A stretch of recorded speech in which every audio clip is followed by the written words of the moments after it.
जब मैं टीनेजर था तो मैंने कई चुनावों को देखा। 96, 98, 99 में लोकसभा चुनाव हुए। आप सोचिए 3 साल में 3 लोकसभा चुनाव, साथ में विधानसभा चुनाव भी हो गए इसी बीच में, साथ में इसी बीच में नगर पालिका चुनाव हो गए। तो जो बड़े लोग थे, पापा चाचा वगैरह, वो एक बात करते थे, यार ये चुनाव हो रहे हैं ना, महंगाई बढ़ेगी। तो मुझे एक बात तो समझ में आ गई कि बार बार चुनाव होने से ना महंगाई जरूर बढ़ती है। नमस्कार, मैं निशांत शर्मा आप सभी का स्वागत करता हूं। आज जो मैं बात करने वाला हूं वो आजकल चर्चा का विषय बना हुआ है। हाल ही में पीठासीन अधिकारियों की एक मीटिंग हुई थी जिसमें माननीय प्रधानमंत्री श्री नरेंद्र मोदी जी ने भी वन नेशन वन इलेक्शन का जिक्र किया और ये भी कहा कि ये आज देश की जरूरत है। तो आज मैं इसको विस्तृत से समझाऊंगा। देखिए, वन नेशन वन इलेक्शन का मतलब है जो चुनाव इंडिया में होते हैं, अब कितने टाइप के चुनाव होते हैं वो मैं आपको बता देता हूं, जिसमें डायरेक्ट जनता वोट करती है। लोकसभा चुनाव, विधानसभा चुनाव, नगर पालिका के चुनाव, अगर आप शहर में रह रहे हैं या नगर निगम के कह लें, अगर आप गांव में रह रहे हैं तो ग्राम पंचायत के चुनाव। तो मोटा मोटी देखें तो 3 इलेक्शन तो होते ही हैं जिसमें जनता डायरेक्ट वोट करती है। अब हर इलेक्शन को करवाने में कितना खर्चा होता है आप लोग खुद सोचिए कि टीचर्स की ड्यूटी लग जाती है, सुरक्षा कर्मियों की ड्यूटी लग जाती है, रैलीज होती हैं अलग अलग पॉलिटिकल पार्टीज की, उनका अलग खर्चा होता है। इलेक्शन करवाने के लिए जो इलेक्शन मशीनरी है पूरी, उसमें बहुत खर्चा होता है। तो जब एक इलेक्शन होगा सबका, यानी कि लोकसभा और विधानसभा का सरकार मान के चल रही है, इन दोनों का साथ में करवाएंगे, लेकिन मेरा मत ये है कि अपन को नगर पालिका का और ग्राम पंचायत का भी साथ में करवा ही लेना चाहिए। 3 वोटिंग मशीन रख दो सामने और जो भी वोटर है वो तीनों वोटिंग मशीन में एक एक वोट डाल दो, तो तीनों इलेक्शन एक ही दिन में खत्म। मतलब अलग अलग चरण में होंगे, अलग अलग जगह पे, लेकिन वोटिंग एक ही दिन होगी। तो इससे फायदा क्या होगा? फायदा ये होगा कि जो हमें बार बार इलेक्शन करवाने पड़ते थे, बार बार आचार संहिता लग जाती है, जिससे कि डेवलपमेंट बाधित होता है, मतलब विकास के कार्य रुक जाते हैं। जब आचार संहिता लगती है तो हम कोई नई घोषणा नहीं कर सकते या नया विकास कार्य चालू नहीं कर सकते। और अगर आप देखेंगे तो इंडिया में किसी ना किसी राज्य में कोई ना कोई चुनाव तो लगे ही रहते हैं। ये एक बात है। दूसरी बात यह है कि जो टीचर्स हैं उनकी ड्यूटी लगती है, और बहुत सी जगह तो कॉलेज में, स्कूल्स में वोट की काउंटिंग होती है। तो जब वन नेशन वन इलेक्शन होगा तो आप सोचिए जो टीचर हैं, मतलब एक बार में 5 साल में एक ही बार चुनाव के लिए उनकी ड्यूटी लगने वाली है। इसमें जो सरकारी स्कूल में जो छात्र जाते हैं उनका कितना फायदा हो सकता है। जो सुरक्षा कर्मी हैं जो लगे रहते हैं चुनाव करवाने में, उनकी ड्यूटी रहती है, वो कहीं और सुरक्षा की जरूरत है तो वहां पे वो जा सकते हैं। तीसरी बात यह है कि जो गवर्नमेंट का खर्चा होता है चुनाव करवाने में, वो खर्चे को सीधे सीधे विकास कार्य में लगा सकते हैं। अगर हम हिस्ट्री की बात करें तो 1967 तक पूरे देश में एक ही चुनाव होते थे, मतलब लोकसभा और विधानसभा के साथ साथ ही चुनाव होते थे।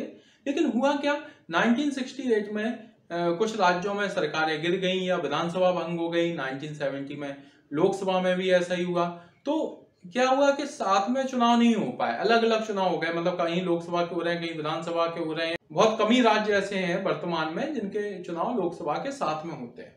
ये तो मैंने आपको फायदे बता दिए, हिस्ट्री बता दी, कैसे होता है वो भी मैंने आपको बता दिया। लेकिन इसको लागू करने में क्या दिक्कत है वो मैं आपको बताता हूं। देखिए, इसको लागू करने के लिए सबसे पहले तो संविधान संशोधन करना पड़ेगा।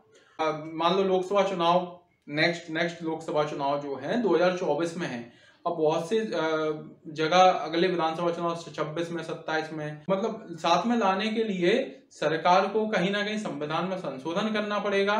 और फिर उसके बाद भी ये करना पड़ेगा कि जैसे अगर इलेक्शन हुआ और बीच में सरकार गिर गई और या विधानसभा भंग हो गई या कोई भी पार्टी सरकार नहीं बना पाती है, एग्जाम्पल देता हूं मैं, 5 साल का कार्यकाल होता है, 5 साल में 2 साल तक एक पार्टी ने सरकार चलाई, लेकिन उसके बाद विधानसभा भंग हो गई, समर्थन खींच लिया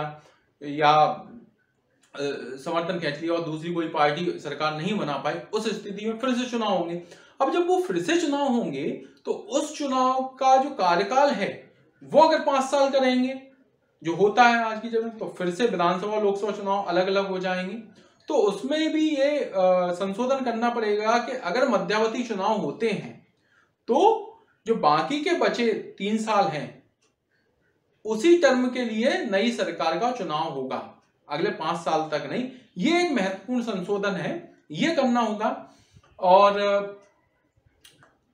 काफी इसके अलावा जो चैलेंजेस हैं वो ये हैं कि मैं सच बताऊं ना, मेरे कुछ फ्रेंड्स ऐसे हैं उन्हें यही नहीं पता होता कि ये चुनाव जो हो रहे हैं वो किसके हो रहे हैं। अब भाई उनको पता ही नहीं चलेगा कि यार ये चुनाव हो रहे हैं, साथ साथ हो रहे हैं, किसको क्या वोट करना है, क्या करना है, बहुत से लोगों को नहीं पता चलेगा। तो हमें एक वो जागरूकता फैलानी पड़ेगी, वोटर को एजुकेट करना पड़ेगा कि नहीं यार ये वोटिंग मशीन इसके लिए है, केंद्रीय चुनाव के लिए, लोकसभा चुनाव के लिए, ये वोटिंग मशीन विधानसभा चुनाव के लिए, ये वोटिंग मशीन नगरीय निकाय या ग्राम पंचायत चुनावों के लिए है। मुश्किल है लेकिन नामुमकिन नहीं है। देखिए इसको करने से एक तो सबसे बड़ी बात यह है कि जो पैसा चुनाव में खर्च होता है वो पैसा सीधा सीधा डेवलपमेंट में ही लगेगा, और आप ये समझ लीजिए।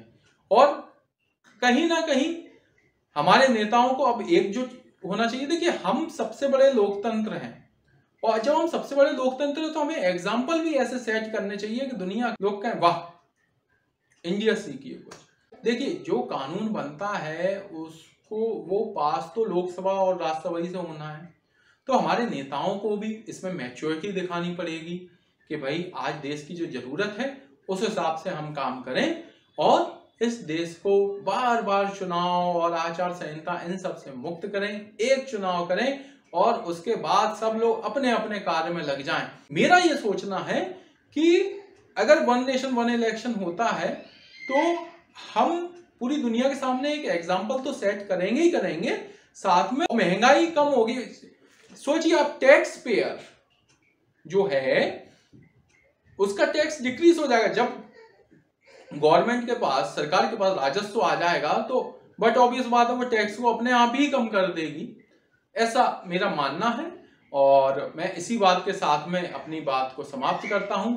अगर आप ये वीडियो YouTube पे देख रहे हैं तो मेरा चैनल सब्सक्राइब कीजिए, और Facebook पे देख रहे हैं तो मेरे पेज को लाइक कीजिए, और वीडियो को लाइक एंड शेयर करना मत भूलिए। धन्यवाद, नमस्कार।